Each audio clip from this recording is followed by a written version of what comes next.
Аль өрхийн болон зарим аж ахуйн нэгж байгууллагын цахилгаан, дулааны эрчим хүч, дулааны уур, ус хогны төлбөрийг 2020 оны 12 дугаар сарын 1-ний өдрөөс 2021 оны 7 дугаар сарын 1-ний өдрийг хүртэл төрөөс хариуцах томоохон шийдвэрийг Монгол Улсын засгийн газраас гаргасан билээ. Сар дахлаас шалтгаалсан эдийн засгийн хүндрэлтэй үед өргөн хэрэглээний бараа бүтээгдэхүүн үнийг доктортой байлгах, ажлын байрыг хадгалах, айл өрх болон аж ахуйн нэгж байгууллагын амжиргааны болон үйл ажиллагааны зардалыг бууруулах зорилгоор Монгол Улсын засгийн газраас өнгөрсөн оны 12 сарын 1-ээс энэ оны 7 сарын 1-ний хүртэл 7 сарын хугацаанд хэрэглэгчдийн хэрэгэлсэн цахилгаан дулааны эрчим хүч, дулааны уурын төлбөрийг төрөөс дахаар засгийн газрын тогтоол гарсан байгаа. За манай компани бол Улаанбаатар хотын 9 дүүрэг, за Төв аймгийн 16 сумыг бол хариуцсан хэрэглэгчд аж ахуйн нэгжийг бол цахилгаан эрчим хүчээр хангах үүрэг хүлээн ажилладаг. За ингээд энэ бүх хэрэглэгч нартай бол одоо энэ төр журмын дагуу бол одоо манай цахилгаан эрчим хүчний төлбөр тооцооллын асуудлыг бол хэрэгжүүлж ажиллаж байна. Энэхүү журмаар засгийн газрын шийдвэрийг хэрэгжүүлэхтэй уялдуулан нэг талаас эрчим хүчний түгээх компаниуд, нөгөө талаас хэрэглэгчдэд энэ тэнцүү үүрэг хүлээлгэн цахилгаан болон дулааны эрчим хүчний хэрэглээний аюулгүй найдвартай ажиллагаа хангахад энэхүү төр журмыг мөрдөх юм. Монгол Улсын хэмжээнд цахилгаан дулааны эрчим хүч хэрэглэдэг нийт 730 мянган хэрэглэгч байдаг. За үүнээс засгийн газрын тогтоолын дагуу нийт хэрэглэгчийн 98% буюу 729 мянган хөнгөлөлтөнд хамрагдах боломжтой байгаа. За журам дээр бол одоо дараах 4 нэр төрлийн одоо хэрэглэгчдийг бол ижил төстэй хэрэглэгчийн дунджаар одоо дүүцүүлж жишиж тооцно гэсэн бол заалт байгаа. За энэ 4 хэрэглэгчийн хувьд бол одоо за шинээр одоо хэрэглэгч болсон хэрэглэгч, за 2 дугаарт цахилгаанаар халаалтаа бүрэн шийдсэн хэрэглэгч, за 3 дугаарт одоо гэрээний эзэмшигчийн нэр өөрчлөгдсөн, за 4 дугаарт ижил төстэй хэрэглэгчийн өмнөх оны муу үеийн дундаж хэрэглэнээс бага байсан хэрэглэгчдийг бол за ижил төстэй хэрэглэгчдийн одоо дунджаар одоо дүүцүүлж одоо төр засгаас тухайн хэрэглэгчийн цахилгаан эрчим хүчийг одоо даахаар хариуцахаар одоо журам дээр байгаа. Аж ахуйн нэгж байгууллагуудын хувьд за өнгөрсөн оны муу үеийн хэрэглээтэй дүүцэх хэмжээнд цахилгаан дулааны эрчим хүчний төлбөрөөр төлөвлөсөн байгаа.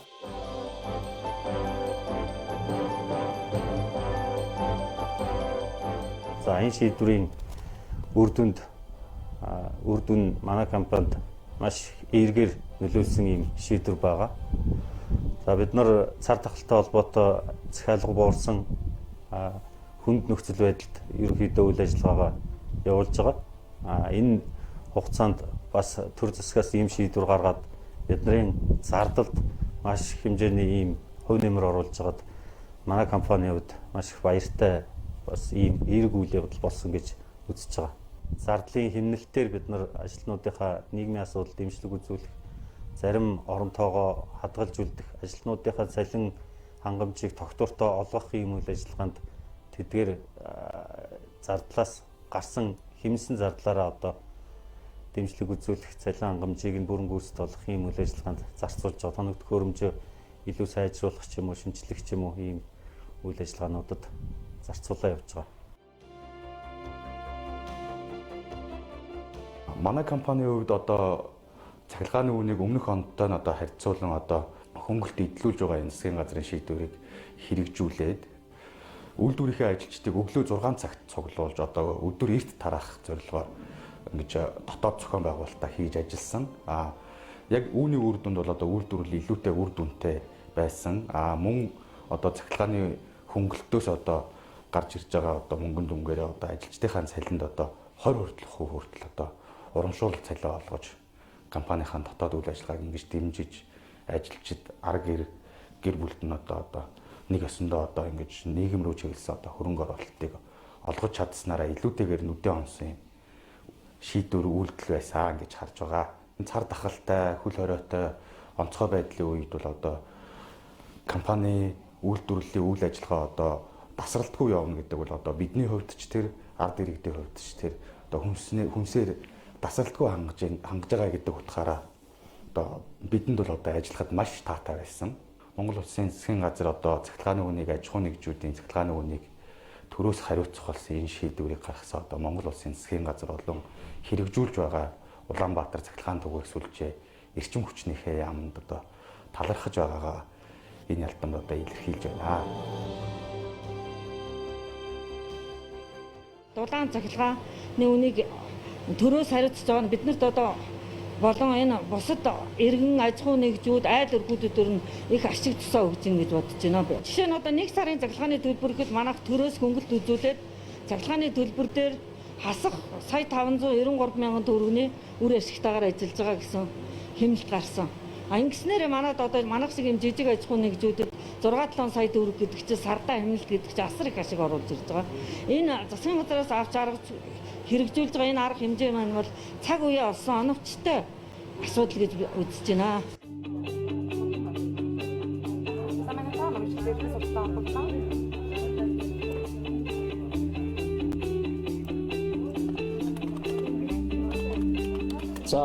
За бид нар бол одоо манай компани одоо мэдээлэл авалгааны төвд бол орж ирсэн байна. За дуудлагын төв гэж хэлж болно.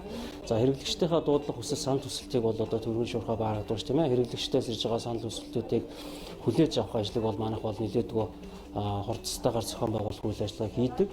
За өнөөдрийн байдлаар бол одоо манай дуудлагын төв бол одоо 18 хүний бүрэлдэхүүнтэйгээр 2 ээлжээр 24 цагийн турш одоо хэрэглэгчийн гомдол саналыг авч байна. За нэмээд дээрээс нь одоо 9 хэрэглэгч үүсгэх төвүүд дээр нийтдээ 9 утсан дээр дахиад нэмэгдэл 15 хүн ажиллаж байна. За ингээд нийтдээ 32 хүний бүрэлдэхүүнтэйгээр бол 24 цагийн турш одоо хэрэглэгчийн санал хүсэлтийг бол хүлээн авч ажиллаж байгаа. Ажилчид бол одоо энэ авсан дуудлагын тоогоороо бол одоо юу сарын тийм ээ үр дүн шагнал урамшууллыг тооцдогт бол одоо аль болох хэрэглэгчийн утсыг авахар ингэж одоо зорж ажилладаг. За дээрэс нь одоо хяналт тавиад ажиллаж байгаа ээлжийн ахлахууд нь бол одоо энэ дэлгэц дээр одоо харж хараа сууж идэг. Тийм болохоор одоо утсаа авахгүй байх ч гэдэг юм асуудал бол үүсдэг. Шалгах шаардлагатай гэсэн хэрэглэгч нарыг бол одоо харьяа хэрэглэгч үйлчлэх төв рүү дотоод мэдээлэл солилцооныхаа програмаар илгээгээд за хэрэглэгчийн одоо санал хүсэлтийг бол одоо хүлээж авдаг.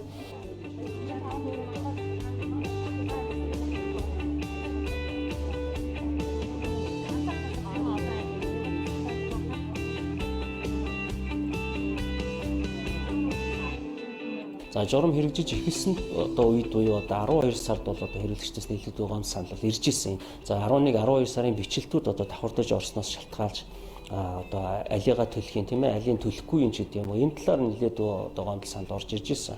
За энэ асуудлууд бол ерөнхийдөө манай хэрэглэгчнэр дээр бол одоо газар дээр нь шалгаж одоо хэрэглэгчийн шаардлагатай тохиолдолд бол одоо тоолуурыг нь одоо газар дээр нь хэмжиж баталгаажуулж өгөөд за хэрэглэгчний гомдлыг бол баргадуулж ажиллаж байна. Дуудлагын дагуу та бүхэн ирсэн байгаа бах. Тэнд ямар ажил явуулж байна?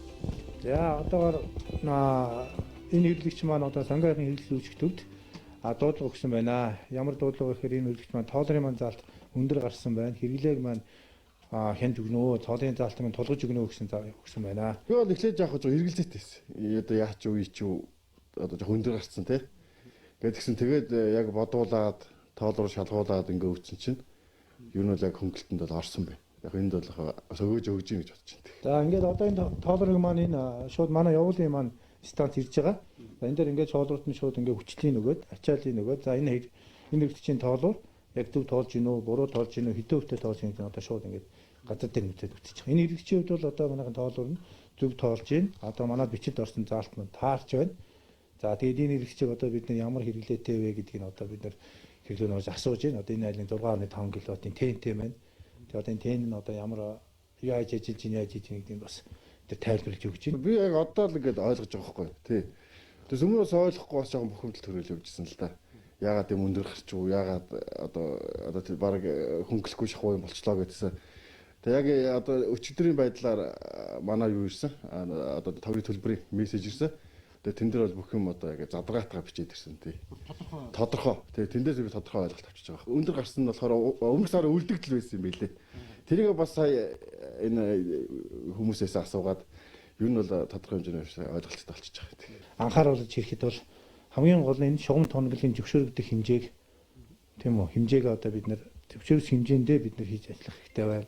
Хоёрдугаарт нь одоо энэ зөв бүс хэрэглээ гэж яригдаад байгаа. Одоо энэ хэрэглэгчид маань тоолоороос гадуур хулгай, тоолоороос гадуур хэрэглээ, тоолоор дээр одоо янз бүрийн юм одоо суулгадаг тийм иймэрхүү нүүд өртөөсөд маш их гарч байгаа. Энэ өдөр маань бол одоо энэ журманд бол хамаарагдахгүй. Тийм учраас хэрэглэгчид маань гол нь гарч байгаа хэрэглээгээ зөв хэрэглээд зөв хөнгөлөлтөй авахыг л одоо энэ эмэлзэх хэрэгтэй байна. Төр журмаар хэрэглэгч дараах үүргийг хүлээн.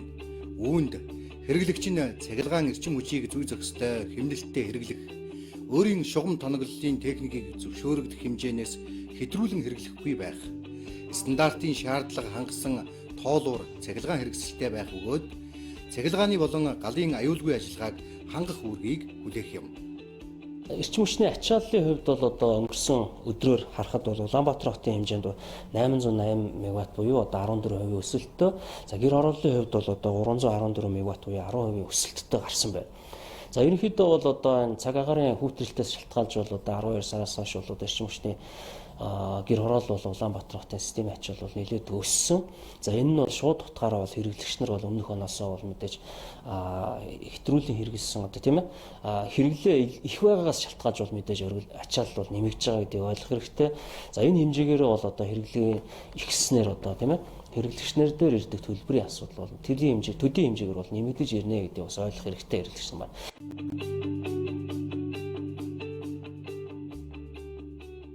Маш өөр өгөөжтэй байгаа. Одоо юу гэдгийг хэрэглэсэн цахилгаан эрчим хүчний хэрэглээг 100% үзэхэд бол 12 сарын хэрэглээг бодоод үзэхэд бид нар 15 орчим хувийн л төлсөн байгаа. Бусад 85% нь төр засгаас даасан гэсэн үг. За тэгээд төр засагтай бол одоо эргэн үнийн хувьд бол талархаж байна. Яагаад гэвэл энэ бол одоо эргэн хүмүүс төрж байгаа маш их том одоо хэмнэлт, эдийн засгийн хэмнэлт, тийм учраас төр засагтай талархъя. Хоёрдугаарт одоо ард түмэн төр засгаас өгж байгаа энэ их хайр шиг бас зөв ашиглах хэрэгтэй, зөв хэрэглэх хэрэгтэй.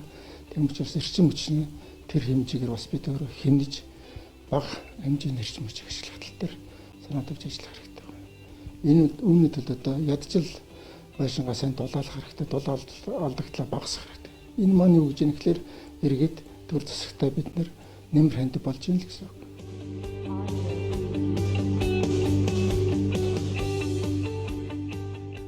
Энэ удаагийн хөнгөлөлт гэдэг бол маш их өөр нөлөө өгч байна. 12 дугаар сард манай халаалтын төлбөр 600 гаруй мянган төгрөг байсан.